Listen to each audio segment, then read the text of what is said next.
on évolue avec une autre affaire concernant notre invité Lynn Jaber, cette fameuse affaire Cheikh Cissé. Bon, on ne va pas trop rentrer également dans les détails parce que tout le monde sait ce qui s'est passé, tout le monde sait ce qui s'est dit. Je peux avoir un peu d'eau, c'est possible? Oui, alors on est obligé d'appeler Ben. Un tout petit peu d'eau pour que notre invité se rafraîchisse. Apparemment, cette affaire-là, ça... Merci. Ça sèche. Ça donne soif, hein? Ça donne soif. Ça donne Mais soif. bon, c'est pas plus mal. Ça va, Lynn? Merci. Tout va bien. Dès que tu entends Cheikh Cissé, il faut un peu d'eau. Non, ça va. Alors, je disais, on sait ce qui s'est passé. Finalement, la question fondamentale, qu'est-ce que tu retiens ou qu'est-ce que tu tires de cette affaire Cheikh Cissé? Alors, en fait, cette affaire, on va dire, de Cheikh Cissé, a été sortie de son contexte. Donc, l'émission C'est Midi, en fait, est une émission de divertissement. Tout à fait. Ma chronique était une chronique où on devait critiquer les invités.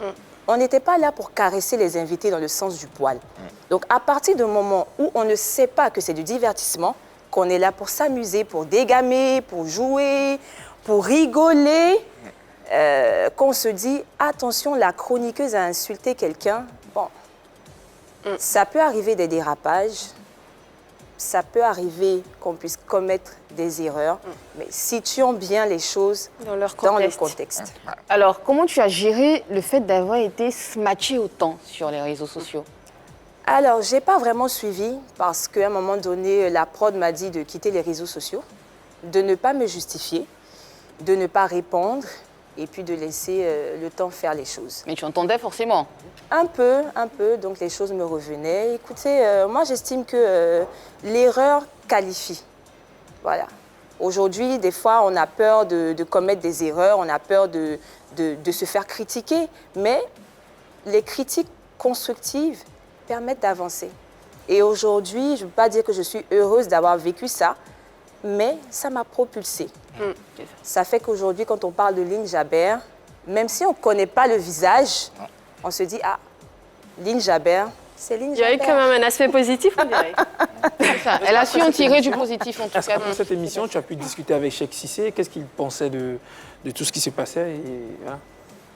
Alors, je pense que une fois qu'on est détaché des émotions, du buzz et tout, on se rend compte que, voilà, que les choses ne sont pas si graves que ça. Au fond. Cheikh, c'est un champion, c'est quelqu'un pour qui j'ai beaucoup d'admiration. Dans Immersion Mode, d'ailleurs, on a fait une belle chronique avec Cynthia Krabbe, voilà, qui est aussi également championne voilà, taekwondo, je crois, voilà, c'est ça. qui est sa frangine. Donc, aucun problème. D'accord.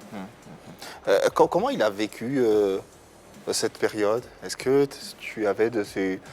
Est-ce que vous vous parliez? Est-ce que tu avais de ces news? Alors, dans la première semaine, je pense qu'on a eu à se parler. Je me suis excusée. Il m'a dit, écoute, je ne prends pas mal, sachant que moi, je connais la chronique. Et surtout que après ma fameuse phrase, en fait, il y a Et une des coupure compliments. pub. Donc, on a eu le temps de se parler sur le plateau. Donc, je pense même qu'à une émission, il a évoqué ça. Il a dit, écoutez, pendant la coupure pub, on s'est parlé et tout. Mais bon, les fans et... tout le monde, voilà, est rentré dans l'euphorie. Mais quand on s'appelle Lynn Jaber et qu'on est on est au milieu, on est au cœur d'une déferlante comme celle qu'on a connue, comment on se sent intérieurement? Tu me poses la question? Oui, je te pose la question. J'ai envie de te poser la question. C'est un dessin. Hein, À l'abri des regards, comment on se sent? Qu'est-ce qu'on se dit intérieurement? Alors, on se pose des questions. On se dit, où a été mon erreur? Qu'est-ce que j'ai fait d'aussi grave? On se remet en question. Parce que, comme j'ai dit, celui qui commet une erreur, l'erreur qualifie. Donc, à partir de nos erreurs, on apprend. Donc, j'ai appris de mes erreurs. Aujourd'hui, j'ai la chance de pouvoir aujourd'hui produire ma propre émission. Donc, franchement, je prends tout cela de façon très positive. Ça a contribué d'une certaine manière à me propulser. Ouais. Et aujourd'hui, c'est une expérience qui a permis, d'une façon ou d'une autre, de te mettre en service vis-à-vis de tes sœurs, avec l'affaire Annie qui s'est passée ici, qu'on a tous vécu. Tu as été d'un soutien très, très, très apprécié et appréciable. Et on tenait sur ce plateau d'ailleurs à te dire merci. Merci pour cette attention, cette sollicitude particulière que tu as eue à l'endroit de cette émission et particulièrement d'Annie. Voilà quoi, quelque part, ça a servi et ça sert et c'est le plus important. On s'en sert pour rebondir et pour aller de l'avant. En tout cas, merci et puis félicitations encore une fois. Merci On tenait beaucoup. à t'applaudir Merci. pour ce Merci à toute grand l'équipe. moment. Merci. Allez.